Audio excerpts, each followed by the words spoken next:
కామారెడ్డిలో గత 2 సంవత్సరాలుగా ఇక్కడ జరుగుతున్నటువంటి ప్రశాంత వాతావరణాన్ని ఎమ్మెల్యేగా రాజకీయ మార్పులు రావాలి, కరప్షన్ లేకుండా నడవాలి, పేద ప్రజలకు సర్వీస్ చేయాలి, ఆడంబరాలకు పోకుండా సింప్లిసిటీగా చాలా సింపుల్గా ప్రజలకు అందుబాటులో ఉంటే బాగుంటుందని చెప్పి ఒక్కరినే వెళ్ళడం, ఊర్లోకి వెళ్ళడం, మాట్లాడడం, రావడం, ఎక్కడికి వెళ్ళినా ఒక్కరినే రావడం, ఈ ఫ్లెక్సీ లంగమ్మ కానీ, ఆడంబరాలు కానీ, కాన్వాయిలు కానీ, కరప్షన్లు లేకుండా మార్పులు తీసుకురావాలా, యువతకు భవిష్యత్తు చూపించాలా.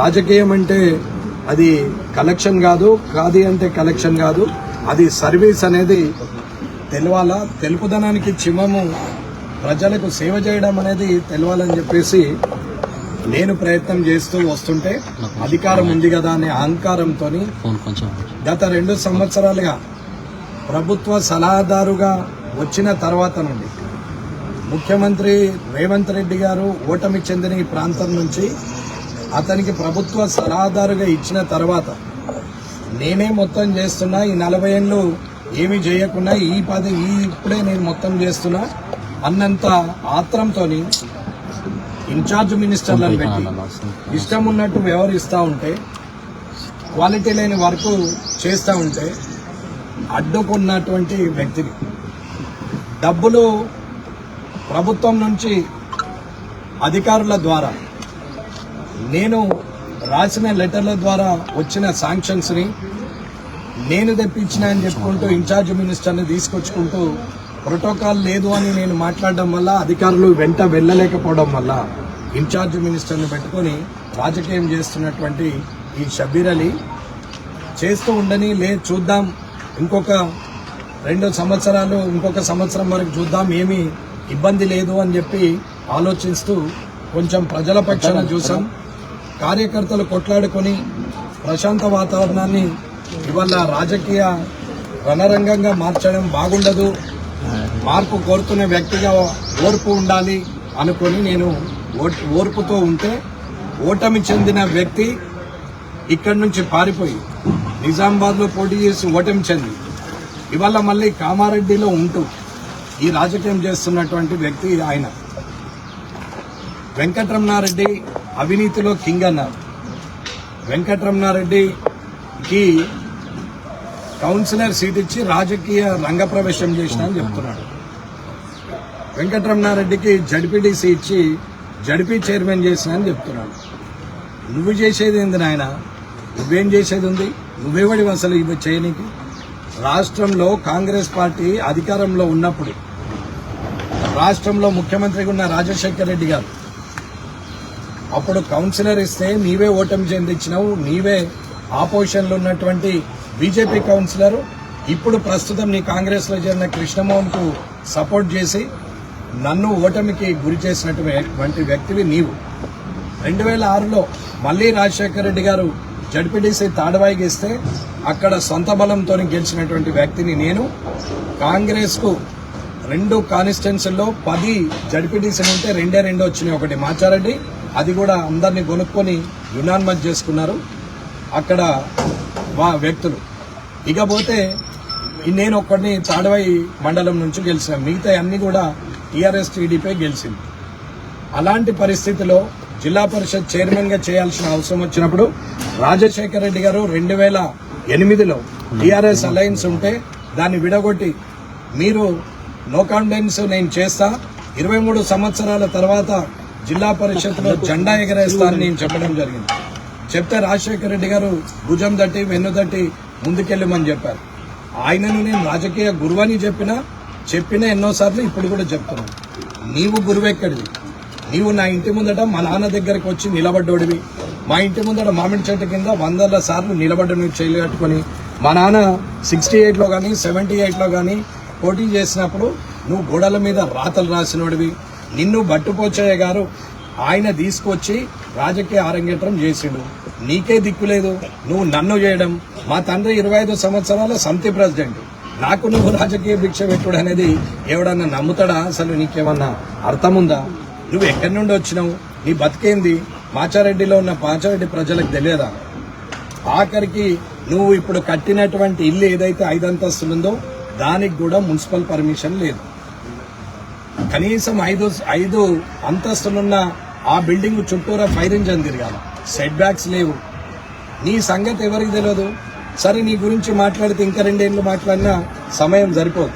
సరే, వ్యక్తిగా నీకు 2 సంవత్సరాలుగా వయసులో పెద్దోడిగా నేను గౌరవం ఇస్తూ వచ్చిన పోన్లే.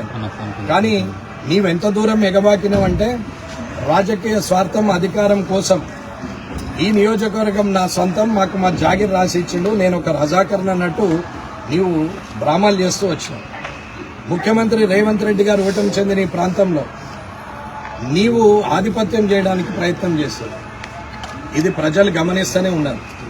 నీవు చెప్పిన చరిత్ర నీకే చెప్తున్నా. ఇకపోతే నీవు చేయబట్టే నేను కాంగ్రెస్ నుంచి బయటకు వెళ్ళాను. రాజశేఖర రెడ్డి గారు చనిపోయిన తర్వాత నీ వల్ల చాలా ఇబ్బందులు ఎదుర్కొని అందరూ ఇబ్బందుల పాలైంది. అప్పుడున్న జనార్దన్ గౌడ్ గారు కానీ, ప్రతాప్ రెడ్డి గారు కానీ, నేను కానీ, ఆకుల శ్రీనివాస్ గారు కానీ, ఎల్లారెడ్డిలో ఎంతమంది ఉన్నారో అంతమందిని రోడ్డు మీదకి తీసుకొచ్చారు. ఇవాళ ఇక్కడ డాక్టర్ వెంకట్ జమున రాథోడ్ గారిని కూడా రోడ్డు మీదకే తీసుకొచ్చారు. ఇక్కడ ఉన్నటువంటి యావత్తు మందిని ఇవాళ తన్నులు తిన్నటువంటి పారిపోయి దాడికి వచ్చినటువంటి మహేందర్ రెడ్డిని కూడా కనీసము ఆ ఊరి సర్పంచ్గా ఆయనంతలా అయింది, కానీ ఆయన ఒక్క పదవి కూడా ఇప్పించలేదు. నువ్వు ఎవరిని కామారెడ్డి కాన్స్టిట్యున్సీని దాటి నిన్ను కాదని రాష్ట్రానికి ఎవరిని పోనివ్వలేవు. ఇటీవల పోయింది ఒక చంద్రశేఖర్ రెడ్డి మాత్రం నిన్ను కాదని పోయింది.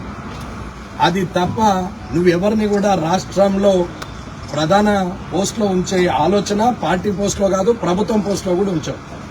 నిజామాబాద్లో 4 కార్పొరేషన్లు వస్తాయి, బాన్స్వాడలో వస్తాయి, కానీ కామారెడ్డిలో రాదు. 30 ఏళ్ళు నీ వెనకాలే తిరిగినా ఇంకా కామారెడ్డిలో కౌన్సిలర్ స్థాయో ఆ కింది స్థాయి ఉండాల్సిందే తప్ప పైకి ఎదగనీయం. ఇలాంటి పరిస్థితుల్లో మళ్ళీ తగదునమ్మా అని చెప్పి మళ్ళీ వచ్చినాం. ఇవాళ నీకు మర్యాదగా గౌరవంగా మర్యాదగా చెప్పి చూసి కాని పక్షంలో నేను మాట్లాడాల్సి వచ్చింది. అసెంబ్లీలో ఉందాగా ఉండాలి. వరల్డ్ క్లాస్ హైదరాబాద్లో 3rd క్లాస్ పాలిటిక్స్ ఉండకూడదు, మంచిగా ఉండాలి అని చెప్పి చెప్పడం జరిగింది.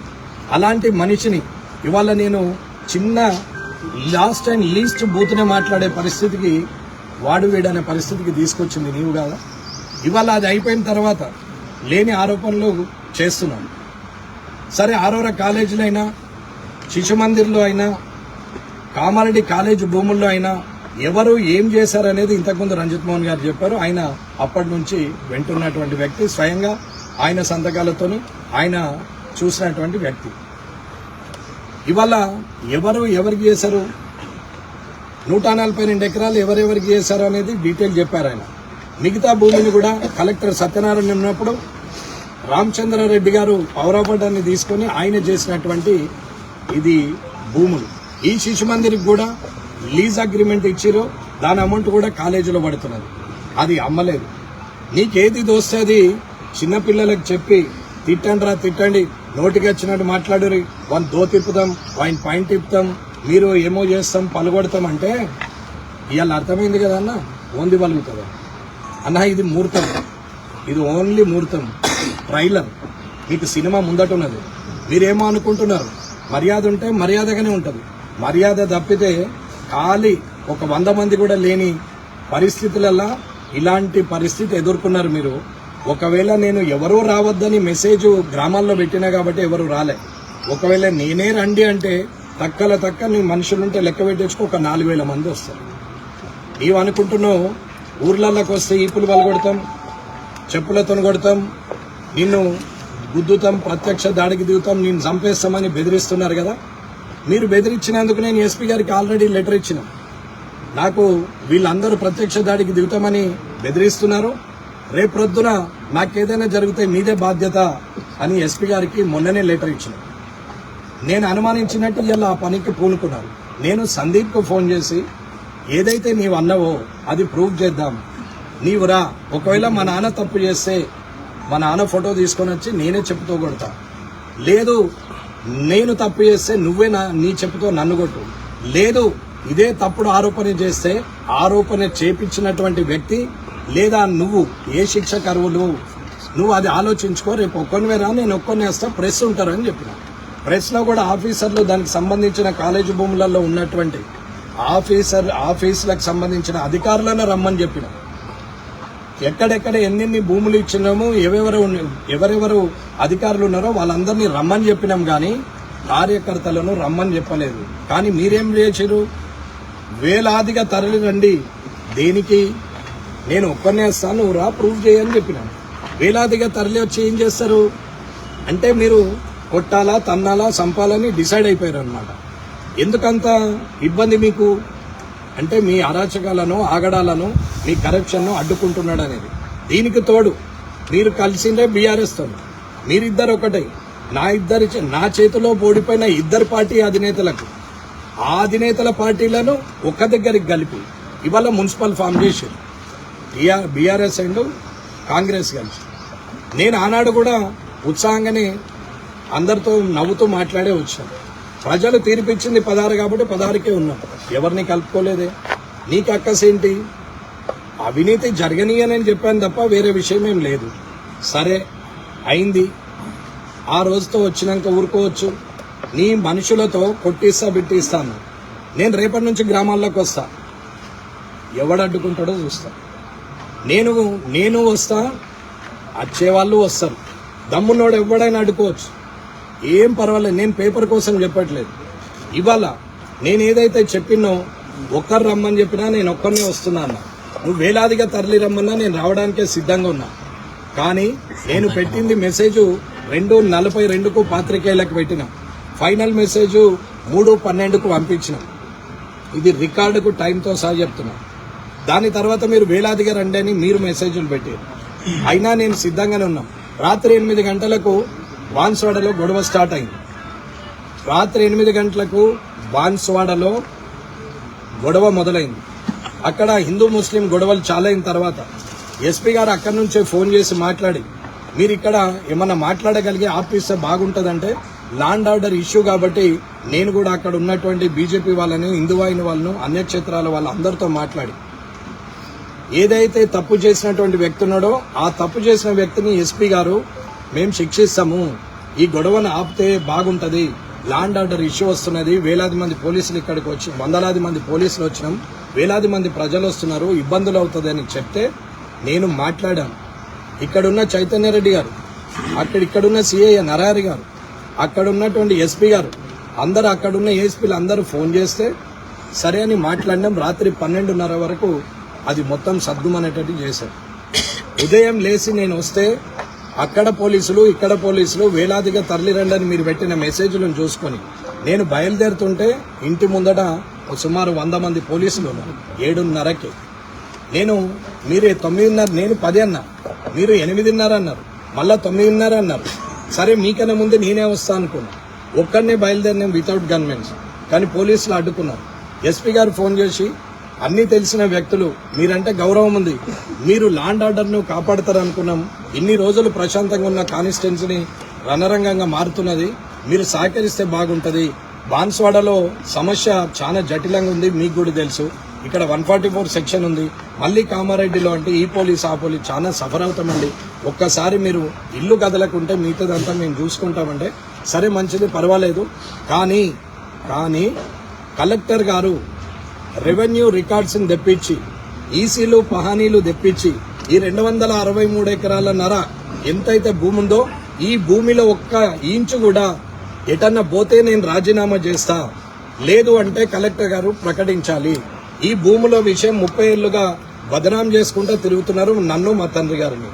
ఇవాళ ఎవడెవడో లేచినోడు లేవనోడు, వెంట్రుక పుట్టినప్పుడు కూడా పుట్టినటువంటి వ్యక్తి అటువంటి వాడు కూడా ఇవాళ మాట్లాడుతూ ఉంటే, కుటుంబాన్ని అవినీతి పరులు అని చెప్తే 263 ఎకరాలు తయారు చేసినప్పుడు చుట్టుపక్కల మేము 100 ఎకరాలు కబ్జా పెట్టాలి, ఎక్కడ అరగజం లేదు.